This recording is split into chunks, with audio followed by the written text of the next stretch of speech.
सूरत इंशिकाक की आयत नंबर 11 में अल्लाह पाक फरमा रहे हैं, इन्नल लज़ीना आमनू व अमिलुस्सालिहात, बेशक वो लोग जो ईमान लेकर आए और नेक अमल किए, लहुम जन्नातुन तजरी मिन तहतिहल अनहार, तो उनके लिए बागात हैं जिनके नीचे नहरें बहती होंगी। ज़ालिकल फौज़ुल कबीर, और ये बहुत बड़ी कामयाबी है। मुफस्सिरीन किराम ये फरमाते हैं कि ये आयत मुबारका एक बिल्कुल मुख्तलिफ मंजर पेश कर रही है। पीछे आगी आग का जिक्र था और यहाँ पे जो है वो बागात का जिक्र है और नहरों का जिक्र है। तो गोया कि अल्लाह पाक दो दुनियाएं दिखा रहे हैं कि इस दुनिया का हिस्सा बनना है या दूसरी दुनिया का हिस्सा बनना है। और आयत मुबारका के आखिर में जो फौज़ुल कबीर का लफ्ज़ इस्तेमाल किया गया है, फ़ौज़ ऐसी कामयाबी को कहते हैं जिसमें इंसान आग के अजाब से बच जाता है। और आखिरत के बारे में जब हम जहन्नुम का तसव्वुर सोचते हैं तो आग ही आग नज़र आती है। लिहाजा ये बहुत बड़ी कामयाबी है कि जिसको फौज़ुल कबीर मिल जाए, यानी कि वो आग के अजाब से बच जाए। फिर अल्लाह पाक फरमाते हैं, इन्ना बच्चा रब्बिक लशदीद, बेशक आप अलैहिस्सलाम आपके रब की जो पकड़ है वो बहुत ही शदीद है। आयत मुबारका में जो बच का लफ्ज़ इस्तेमाल किया गया है, ये किसी चीज़ को जकड़ लेना, जैसे हम कहते हैं ग्रैब कर लेना। जैसे कि अंडा हथेली में डुबा दिया जाता है तो उसको बच कहा जाता है। और यहाँ पे रब्बिका में काफ ज़मीन नबी अलैहिस्सलाम की तरफ लौट रही है कि नबी आप भी तो आजमाए जा रहे हैं, आप अलैहिस्सलाम के साथी भी जो है वो आजमाए जा रहे हैं। तो अगर मैंने उखदूद वालों को इस तरह से पकड़ा था, वो जो ईमान वाले थे, और उनका मैंने इस तरह से इंतकाम लिया था, तो नबी जो आपको सताते हैं क्या वो मेरी पकड़ से बच जाएंगे? तो गोया कि नबी अलैहिस्सलाम को और सहाबा इकराम को तसल्ली दी जा रही है ये सारा किस्सा सुनाने के बाद कि हर सरकश की लगाम जो है वो अल्लाह पाक के हाथ में है। और साथ साथ ये आयत मुबारका मेरे से भी मुखातिब है कि अगर मैं खुदा न खासा किसी के लिए आजमाइश या फितना हूँ, तो गोया कि अल्लाह पाक फरमाते हैं कि हमारी पकड़ में तुम लोगों ने भी आना है। जो मुसलमान किसी मुसलमान को किसी भी तरह की अजियत दे रहा है तो वो अल्लाह की जकड़ के अंदर आने वाला है। इन्नहु हुवा युब्दिउ व युईद, और वही ज़ात तो है जो कि पहली मर्तबा पैदा करने वाली है और दोबारा फिर लुटाने वाली है। इसका एक सादा मफहूम तो यही बनता है कि जो ज़ात पहली मर्तबा पैदा करता है वो दोबारा लुटाने के ऊपर भी कादर है। लेकिन मुफस्सिरीन किराम ये भी फरमाते हैं कि बाज़ औक़ात अल्लाह पाक दुनिया में भी इज्तिमाई सतह पर भी ऐसा होता है कि अपनी पकड़ दिखा देते हैं। जैसे फ़िरौन की पकड़ दुनिया में ही हुई थी, क़ारून की पकड़ दुनिया में ही हुई थी। और इनफरादी सतह के ऊपर भी हम ये देखते हैं कि अगरचे असल हिसाब किताब तो आखिरत में ही होना है, मगर बहुत सारे गुनाह ऐसे हैं कि जिनकी पकड़ का मामला बाज़ औक़ात दुनिया में ही शुरू हो जाता है। फिर अल्लाह पाक फरमाते हैं वहुवल गफूरुल वदूद, लेकिन वो ज़ात ऐसी है जो माफ़ करने वाली भी है और वदूद भी है। ये गफूर और वदूद लफ्ज़ जो है ये फ़ऊल के वज़न के ऊपर आया है और अरबी ज़ुबान में ये मुबालगे का सीगा होता है, यानी कि एक काम को बार बार करना, कि अल्लाह पाक जो है अपने बंदे को बार बार जो है माफ़ करते हैं और बहुत ही आला ज़रफ़ी के साथ माफ़ करते हैं। गफूर चूँकि मुबालगे का सीगा है तो किसी काम को बहुत ही बेहतरीन अंदाज़ के साथ करना, तो इंसान बहुत कुछ अपनी ज़िंदगी में कर जाता है। अब ये उखदूद वालों को भी अल्लाह पाक ऑप्शन दे रहे हैं कि अगर ये तौबा कर लेते तो अल्लाह उनको माफ़ करता। तो जितना बड़ा जुर्म होता है, जितनी बड़ी ख़ता होती है, उसको माफ़ करने के लिए ज़र्फ़ भी उतना ही बड़ा चाहिए होता है।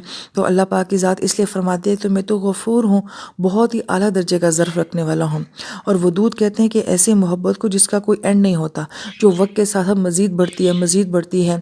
यही लफ्ज़ अल्लाह पाक ने जो है मियाँ बीवी के रिश्ते के लिए भी इस्तेमाल किया है कि मियाँ बीवी की मोहब्बत ऐसी होती है जो वक्त के साथ साथ और ज़्यादा गहरी होती जाती है, पुख्ता होती जाती है। तो अल्लाह की मोहब्बत भी बंदे के साथ ऐसी ही होती है जो वक्त के साथ साथ और बढ़ती रहती है। फिर अल्लाह पाक फरमाते हैं ज़ुल अर्शी, कि वो ज़ात जो कि अर्शों वाला है, मजीद और बड़ी शान वाला है। आयत मुबारका में जो मजीद लफ्ज़ इस्तेमाल किया गया है मुफस्सिरीन किराम ये फरमाते हैं ये मजद से है। मजद का मतलब होता है कि ऐसी ग़ज़ा जो कि ग़ज़ाइयत से भरपूर हो, अगर वो इंसान ग़ज़ा खा ले तो उसके अंदर की हर कमी जो है वो पूरी हो जाए, यानी कि एक ग़ज़ा के अंदर ऐसी सलाहियत हो कि जो इंसानी जिस्म की हर ज़रूरत को पूरी करती हो, तो उसे मजद कहा जाता है। यही लफ्ज़ जो है वो जानवर के लिए भी बोला जाता है, वजजतिल इबल, कि जो जानवर अच्छा खाना खाकर सेहतमंद हो जाए। अब वो फरमाते हैं मुफस्सिरीन किराम ये नाम अल्लाह पाक अपनी सिफ़ात में इस्तेमाल करते हैं कि एक ऐसी ज़ात जो तमाम आला खूबियों और सलाहियतों की मालिक हो, जिसमें हर खूबी हो, हर तरह की क्वालिटी हो, हर तरह का कमाल हो। वो ज़ात कौन सी होती है? वो मजीद ज़ात होती है और वो सिर्फ़ अल्लाह पाक की ज़ात ही हो सकती है।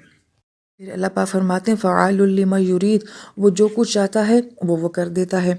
आयत मुबारका में फ़आल का लफ्ज़ आया और फ़आल अरबी ज़ुबान में कहा जाता है किसी काम को परफेक्शन के साथ करना और बार बार करना, कि अल्लाह पाक जब किसी काम का इरादा करते हैं तो अल्लाह को उसके करने में कोई हिचकिचाहट महसूस नहीं होती। वो जो चाहे, जैसा चाहे, जब चाहे और जिस तरह चाहे वो कर सकता है। मुझे अपने फ़ैसलों को बनाने में और उसको अप्लाई करने में 100 तरह के लवाज़मात चाहिए होते हैं। مگر اللہ کی ذات ایسی ہے کہ وہ بڑے سے بڑے معاملے کو بھی کن فیکون کہہ کے پورا کر دینے والی ذات ہے۔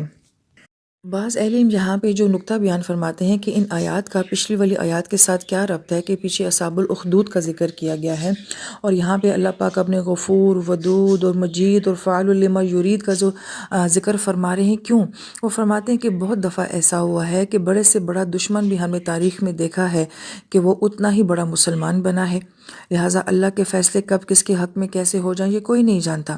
ایک حدیث پاک کا مفہوم ہے، نبی علیہ السلام یہ فرماتے ہیں کہ دو لوگ آپس میں لڑ رہے ہیں، اس میں سے لازم بات ہے کہ ایک قاتل ہوگا، دوسرا مقتول ہوگا، مگر اللہ پاک دونوں کی لڑائی کو دیکھ کے مسکرا رہے ہوتے ہیں۔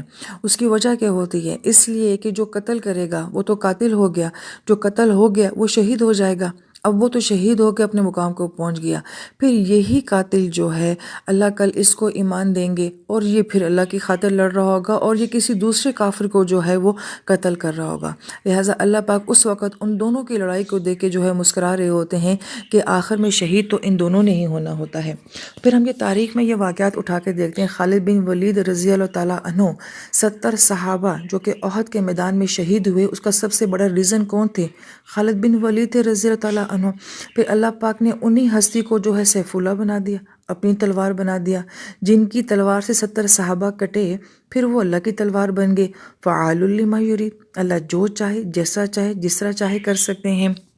حضرت وحشی رضی اللہ تعالیٰ عنہ، حضرت حمزہ رضی اللہ عنہ کے جو ہیں اب وہ قاتل ہیں، اب وہ کتنی بڑی ہستی ہیں، نبی علیہ السلام کو ان سے کس شدت کی محبت ہے، کتنا گہرا تعلق ہے، کیونکہ آپ ہم عمر بھی تھے اور چچا بھتیجے بھی تھے، تو گویا کہ کس قدر گہرائی والا تعلق ہے۔ پھر چلے موت تو موت ہوتی ہے، مگر اتنی شدت کی موت، اتنی دردناک موت، پھر وہی جو ہیں وہ صحابی بن جاتے ہیں۔ چلے صحابی بن جاتے تو ٹھیک تھا کہ گناہ معاف ہو گئے، ایمان قبول کر لیا، صحابی بن گئے، مگر اس سے بڑا معاملہ یہ دیکھیں کہ مسلمہ کذاب جس نے نبوت کا دعویٰ کیا تھا نبی علیہ السلام کی حیات مبارکہ کے بعد، اس کو قتل کرنے والے حضرت وحشی رضی اللہ تعالیٰ عنہ ہیں، اور وہ کہتے ہیں کہ میں نے ساری زندگی نبی کو دکھ دیے، تکلیف دیے، اب جو نبی کو دکھ دینے والا ہے وہ میرے ہاتھوں قتل ہوگا۔ اتنا بڑا مجرم تاریخ کا، اتنا بڑا دعویٰ کرنے والا دشمن مسلمانوں کا، اس کو قتل کون کرے؟ حضرت وحشی رضی اللہ عنہ۔ وہ جو کل کی حمزہ کے قاتل تھے وہ آج کتنے بڑے فاتح بن گئے ہیں۔ یہ اللہ کے معاملے کے فعال لما یرید، اللہ جس سے چاہتے ہیں جو چاہتے ہیں وہ کروا لیتے ہیں۔ لہٰذا اس آیت مبارکہ میں ایک امید بھی ہے کہ بڑے سے بڑا گنہگار خطا کار کیوں نہ ہو، اللہ جب اس کی زندگی کو پلٹنے کے اوپر آتے ہیں تو وہ اتنا ہی خوبصورت اور بڑا مسلمان بن جاتا ہے۔ لیکن ساتھ ساتھ تھوڑا سا فکر کا پہلو بھی آتا ہے کہ کوئی انسان اپنی نیکی پہ مان نہ کرے، اپنی عبادتوں پہ مان نہ کرے، اپنے ایمان پہ مان نہ کرے، کہ خدا نہ کرے کہ کوئی نہیں جانتا کہ اس کا انجام کیسا ہوگا۔ تبھی تو ہم یہ دیکھتے ہیں کہ اتنے بڑے بڑے عمل کرنے کے باوجود بھی ہمارے اکابرین جو ہیں وہ راتوں کی تنہائیوں میں روتے تھے اور اللہ سے کہتے تھے کہ اللہ میں ایمان کی موت دینا، ہمارا انجام اچھا کرنا، کہ ابھی تو ہم اچھے ہیں لیکن کیا موت کے وقت بھی ہم ایسے ہی رہیں گے؟ یہ ہر مسلمان کی ایک بہت بڑی سوچ ہے کہ اللہ تعالیٰ میں آج ایمان والا ہوں تو مجھے میری موت کے وقت بھی ایمان والا ہی رکھنا۔ ہماری سب سے بڑی طاقت ہمارا ایمان ہے، ہمارا اصل سرمایہ ہمارا ایمان ہے، لہٰذا یہ ہمیشہ دعا مانگتی رہنی چاہیے کہ اللہ تعالیٰ ہم سب کو ایمان والی موت نصیب فرمانا، کہ جس دن ہمیں موت آئے وہ ہماری زندگی کا سب سے خوبصورت ترین دن ہو، ہمیں آپ سے ملنے کی بہت خوشی ہو اور آپ کو ہمارے آنے کی بہت خوشی ہو۔ ہم دعائیں بہت بڑی مانگتے ہیں، ہماری اوقات بہت چھوٹی ہے، مگر ہم اللہ کے ظرف کو دیکھ کے مانگتے ہیں۔ اللہ کے لیے کیا چیز ناممکن ہے کہ اللہ ہم لوگوں کو بھی یہ کیفیت نصیب فرما دے انشاءاللہ تعالیٰ۔